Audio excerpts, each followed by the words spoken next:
حضرت خواجہ غریب نواز علی رحمۃ الرضوان نے جب حضرت شیخ ابراہیم قندوزی علی رحمۃ اللہ تعالی علیہ سے ملاقات کی تو رفتہ رفتہ آپ کی زندگی میں تبدیلیاں آنے لگی۔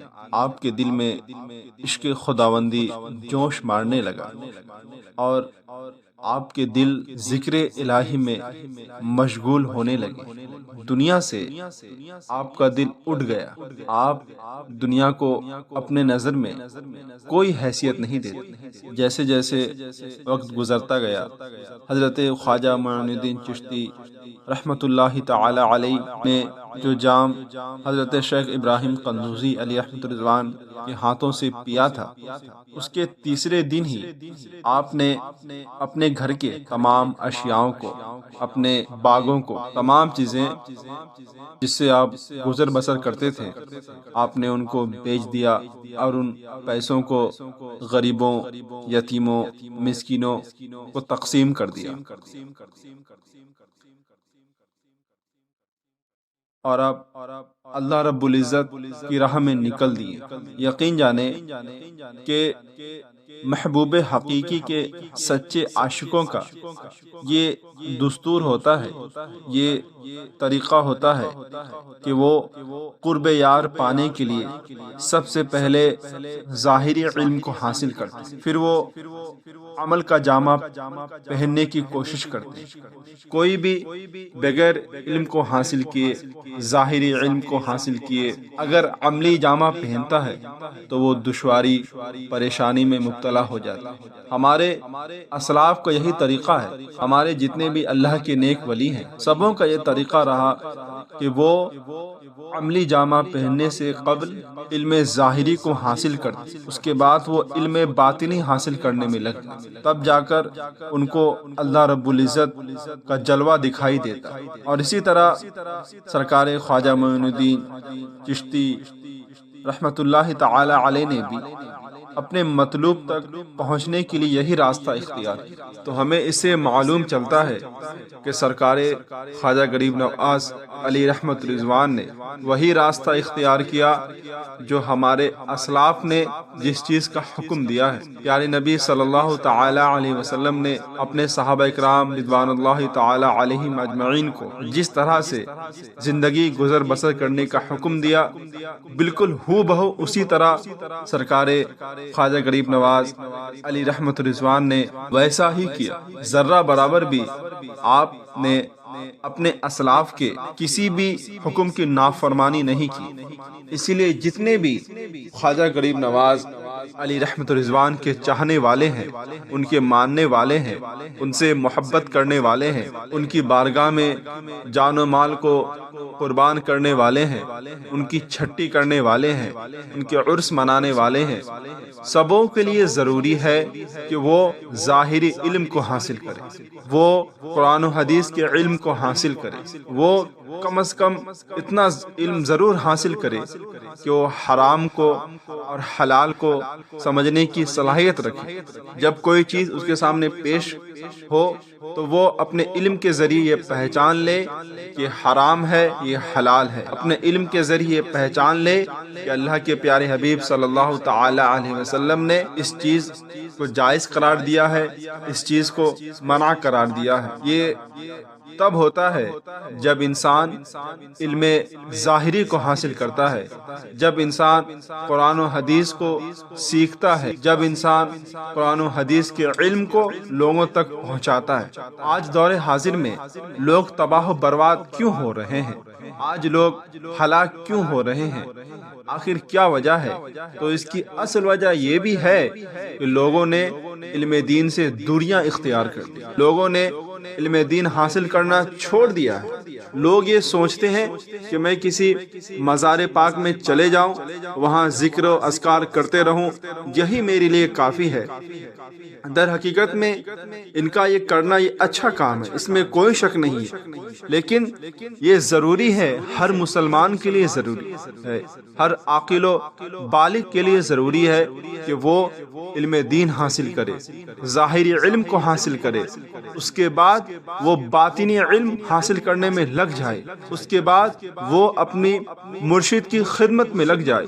اولاً وہ علم دین حاصل کرے، یقین نہ ہو تو کسی بھی دارالافتاء میں بیٹھے ہوئے مفتی صاحب سے آپ اس مسئلے کو دریافت کریں کہ کیا میرے لیے جائز ہے کہ میں بغیر علم سیکھے، ظاہری علم کو سیکھے، باطنی دنیا میں جانا چاہتا ہوں، باطنی علم کو میں سیکھنا چاہتا ہوں، کیا میرے لیے جائز ہے؟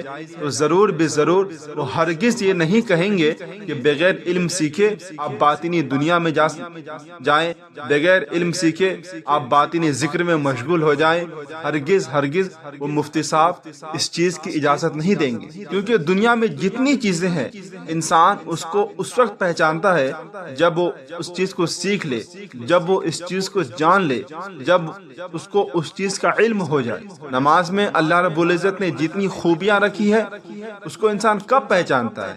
جب وہ اس کو جانتا ہے، اس کو سمجھتا ہے، اس کی حقیقت سے انسان آشنا ہو جاتا ہے، تب وہ سمجھتا ہے کہ یقیناً نماز عظیم الشان دولت ہے، نماز ایک ایسی عبادت ہے جس کے ذریعے انسان اللہ رب العزت تک پہنچ سکتا ہے، جس کے ذریعے انسان اللہ رب العزت کا نیک بندہ بن سکتا ہے، جس کے لیے انسان کو چاہیے کہ انسان محنت و مشقت کرے، اس کے باوجود جو وقت فرصت نکال کر اللہ رب العزت کی بارگاہ میں جائے، سر کو جھکائے اور اللہ رب العزت کو راضی کرے۔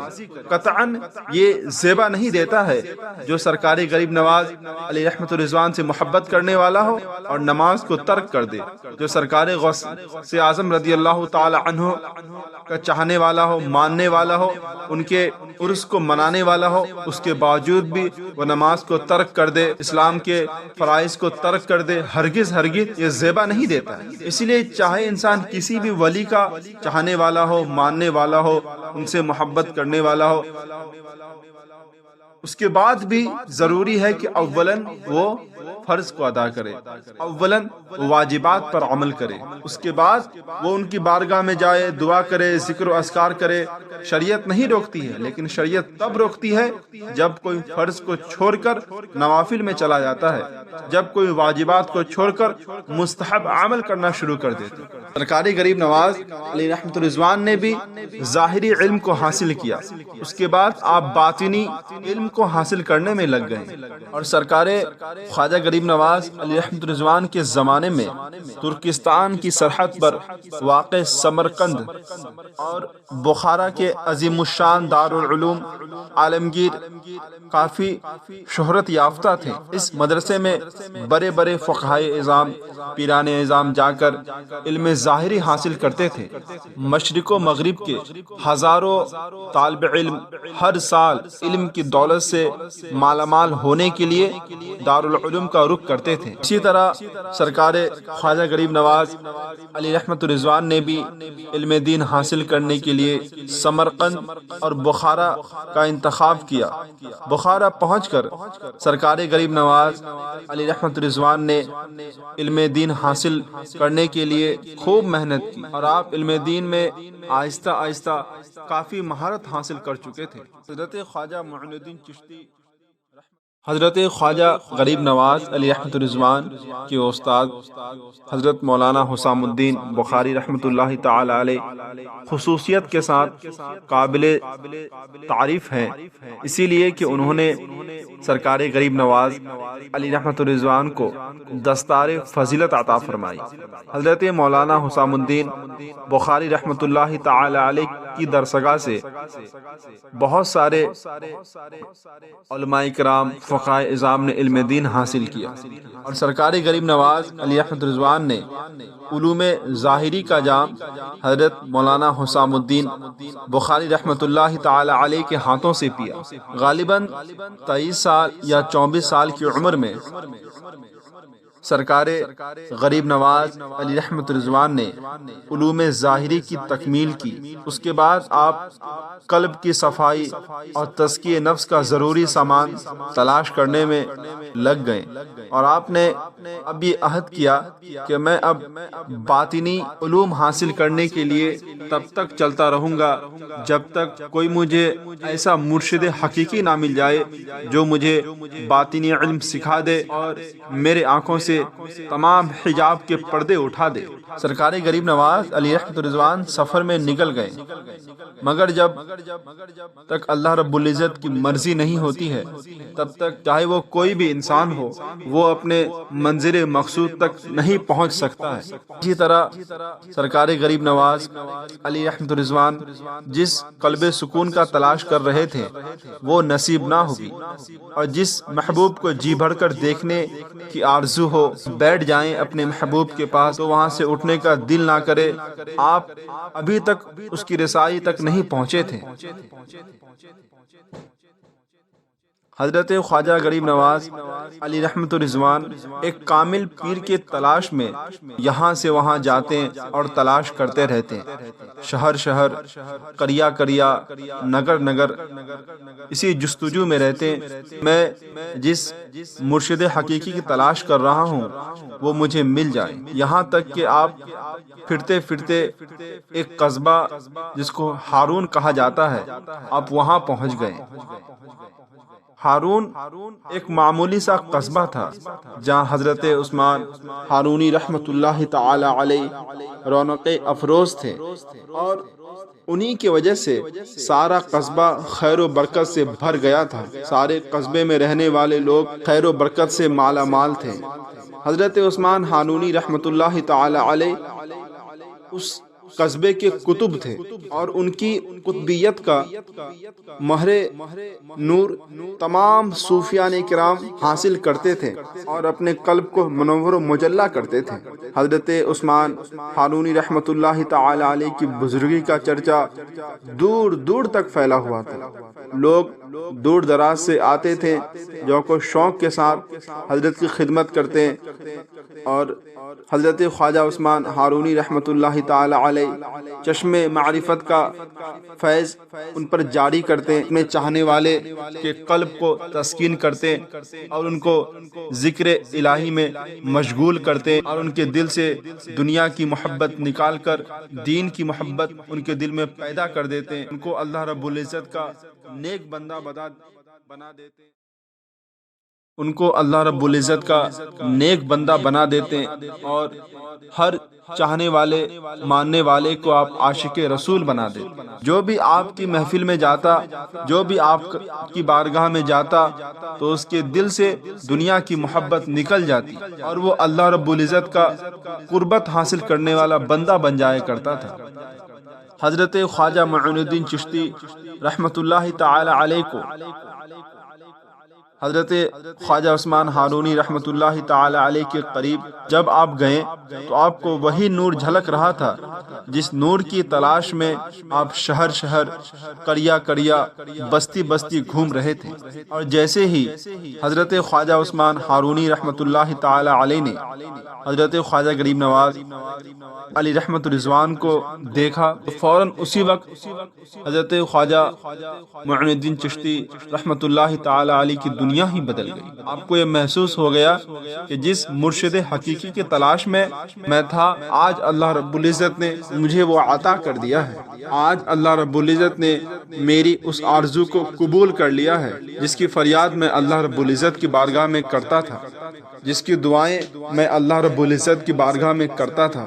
جب سرکار غریب نواز علی رحمت رضوان حضرت خواجہ عثمان ہارونی رحمت اللہ تعالی علیہ کی بارگاہ میں پہنچ گئے تو حضرت خواجہ عثمان ہارونی رحمت اللہ تعالی علیہ نے شراب معرفت کا ایک جام لبریز حضرت خواجہ معین الدین چشتی رحمت اللہ تعالی علیہ کو پلایا، جسے پیتے ہی فوراً حضرت خواجہ غریب نواز علی رحمت رضوان کا دل دنیا کی محبت سے دور ہو گیا۔ آپ کے دل میں دنیا کی محبت ذرہ برابر بھی باقی نہ رہی۔ پھر حضرت خواجہ عثمان ہارونی رحمت اللہ تعالی علیہ نے ایک اور شراب معرفت کا جام آپ کو پلایا، اور جیسے ہی سرکاری غریب نواز علیہ رحمت الرضوان نے اس جام کو پیا تو تحت الثری کے تمام پردے اٹھ گئے۔ یہ جام پینے کے بعد حضرت خواجہ معین الدین چشتی رحمت اللہ تعالی علیہ کی تشنگی باقی رہی۔ پھر حضرت خواجہ عثمان ہارونی رحمت اللہ تعالی علیہ نے ایک اور معرفت کا جام آپ کو پلایا۔ اس کو پیتے ہی سرکار غریب نواز علی رحمت الرضوان کی آنکھوں میں ہزاروں عالم روشن ہو گئے۔ ایسے ہی سرکار خواجہ غریب نواز علی رحمت الرضوان نے تیسرا معرفت کا جام پیا تو ہزار عالم روشن ہو گئے آپ کی آنکھوں سے۔ شیخ کامل حضرت خواجہ عثمان ہارونی رحمت اللہ تعالی علیہ کے ہاتھوں سے تینوں جام پینے کے بعد آپ کی زندگی بدل گئی، آپ کی دل کی کیفیت بدل گئی، اور آپ اس آرزو تک پہنچ گئے جس آرزو کی آپ تلاش کرتے تھے، جہاں تک آپ پہنچنا چاہتے تھے۔ اس کے بعد حضرت خواجہ عثمان ہارونی رحمت اللہ تعالی علیہ نے اپنے حلقے میں آپ کو شامل کیا اور آپ ذکر و اشعار میں مشغول ہو گئے۔ حضرت خواجہ معین الدین چشتی رحمت اللہ تعالی علیہ اپنے مرید ہونے کا واقعہ خود بیان فرماتے ہیں کہ مجھے حضرت خواجہ عثمان ہارونی رحمت اللہ تعالی علیہ کی قدم بوسی کی سعادت حاصل ہوئی۔ میں نے ان کے قدم کو بوسہ دیا۔ حکم ہوا کہ 2 رکعت نماز اس طرح پڑھو کہ پہلی رکعت میں 1000 بار سورہ فاتحہ اور 1000 بار سورہ اخلاص پڑھو، دوسری رکعت میں اسی طرح پڑھو۔ میں نے حکم کی تعمیل کی۔ اس کے بعد حضرت خواجہ عثمان ہارونی رحمت اللہ تعالی علیہ کھڑے ہو گئے اور میرا ہاتھ اپنے ہاتھ میں لے کر اللہ رب العزت سے درخواست کی کہ معین الدین چشتی کو اپنی بارگاہ میں قبول فرما۔ اس کے بعد حضرت خواجہ عثمان ہارونی رحمت اللہ تعالی علیہ نے اپنے سر سے حضرت خواجہ عثمان ہارونی رضی اللہ تعالی عنہ نے اپنے سر سے عمامہ اتار کر میرے سر کے اوپر رکھ دیا اور اپنا خاص خرقہ عطا فرمایا۔ اس کے بعد انہوں نے فرمایا کہ 1000 بار سورہ اخلاص پڑھو۔ میں نے ان کے حکم کی تعمیل کی۔ اس کے بعد حضرت خواجہ عثمان ہارونی رحمت اللہ تعالی علیہ نے فرمایا کہ ہمارے خاندان میں ایک دن ایک رات کا مجاہدہ ہے اور آج تم مجاہدہ کرو۔ حضرت خواجہ معین الدین چشتی رحمت اللہ تعالی علیہ فرماتے ہیں کہ میں نے ایک دن ایک رات کا مجاہدہ کیا اور اگلے دن میں اپنے مرشد کی بارگاہ میں حاضر ہوا تو حضرت خواجہ عثمان ہارونی رحمت اللہ تعالی علیہ نے بیٹھنے کا اشارہ کیا اور حکم دیا کہ 1000 بار سورہ اخلاص پڑھو۔ پھر فرمایا کہ آسمان کی جانب دیکھو۔ میں نے آسمان کی جانب نظر اٹھائی۔ حضرت خواجہ عثمان ہارونی رحمت اللہ تعالی علیہ نے ارشاد فرمایا کہ کیا نظر آ رہا ہے معین الدین؟ میں نے کہا عرش اعظم تک مجھے نظر آ رہا ہے۔ اس کے بعد حضرت خواجہ عثمان ہارونی رحمت اللہ تعالی علیہ نے فرمایا کہ اے معین الدین زمین کی طرف دیکھو۔ میں نے زمین کی طرف نظر جھکائی تو میرے مرشد حقیقی نے پوچھا کہ کیا نظر آ رہا ہے؟ میں نے عرض کیا کہ تحت الثری تک نظر آ رہا ہے۔ حضرت خواجہ عثمان ہارونی رحمت اللہ تعالی علیہ خواجہ عثمان ہارونی رحمت اللہ تعالی علیہ نے ارشاد فرمایا دوبارہ دیکھو۔ میں نے اوپر نظر اٹھائی تو حجاب عظمت تک کوئی پردہ باقی نہ رہا۔ اس کے بعد حضرت خواجہ عثمان ہارونی رحمت اللہ تعالی علیہ نے فرمایا اپنی دونوں آنکھوں کو بند کر لو۔ میں نے اپنی دونوں آنکھوں کو بند کر لیا۔ ایک لمحے کے بعد انہوں نے آنکھیں کھولنے کا حکم دیا اور اپنی 2 انگلیاں کھڑی کر لی۔ حضرت خواجہ عثمان ہارونی رحمت اللہ تعالی علیہ نے ارشاد فرمایا کہ ان دونوں انگلیوں کے درمیان نظر ڈالو اور بتاؤ اے معین الدین تمہیں کیا نظر آ رہا ہے؟ میں نے عرض کیا ہر 2 عالم کی کیفیات نظر آ رہی ہے۔ یہ سن کر میرے مرشد حقیقی حضرت خواجہ عثمان ہارونی رحمت اللہ تعالی علیہ بہت خوش ہوئے اور فرمایا کہ معین الدین تیرا کام پورا ہو گیا ہے۔ حضرت خواجہ معین الدین چشتی رحمۃ اللہ تعالی علیہ ارشاد فرماتے ہیں کہ اس کے بعد مرشد پاک حضرت خواجہ عثمان ہارونی رحمۃ اللہ تعالی علیہ نے مجھے سونے کی ایک اینٹ عطا کرتے ہوئے ارشاد فرمایا کہ اسے فقیروں اور مسکینوں میں تقسیم کر دو۔ میں نے حکم کی تعمیل کی۔ اس کے بعد ارشاد فرمایا کہ تم ابھی میرے پاس قیام کرو، اور میں نے اس حاضری کو اپنے لیے خوش قسمتی اور نعمت سمجھا، اور میں نے اپنے پیر و مرشد کی پیروی کی۔ تمام چیزوں سے ہمیں یہ معلوم چلتا ہے کہ یقیناً ہر انسان کے لیے ضروری ہے، ہر مرید کے لیے ضروری ہے کہ وہ اپنی پیر کی اتباع کرے۔ وہ اپنے پیر کی اگر اتباع نہ کرے گا تو یقیناً وہ گمراہ ہو جائے گا، یقیناً وہ گمراہی کے دلدل میں پھنس جائے گا۔ ابھی بھی دور حاضر میں بہت سارے ایسے لوگ ہیں جو فلاح حاصل کر رہے ہیں، جو کامیابی حاصل کر رہے ہیں۔ اس کی اصل وجہ یہ ہے کہ وہ لوگ اپنے مرشد کی باتوں پر عمل کرتے ہیں۔ ان کے پیر صاحب جس چیز کا حکم دیتے ہیں وہ فوراً اس پر عمل کرتے ہیں، اسی لیے وہ لوگ کامیاب ہو رہے ہیں۔ اور کچھ لوگ ایسے ہیں جو تباہ و برباد ہو رہے ہیں۔ کیوں؟ اسی لیے کہ وہ اپنی پیر کی اتباع نہیں کرتے ہیں۔ ان کی پیر نے جس چیز سے روکنے کا حکم دیا ہے وہ اس سے رکنا پسند نہیں کرتے ہیں۔ وہ اپنی زندگی سے بیزار ہو جاتے ہیں اور خود کو ہلاک کر لیتے ہیں۔ یہی وجہ ہے کہ ہر مسلمان کے لیے ضروری ہے کہ وہ اپنی پیر کی اتباع کرے۔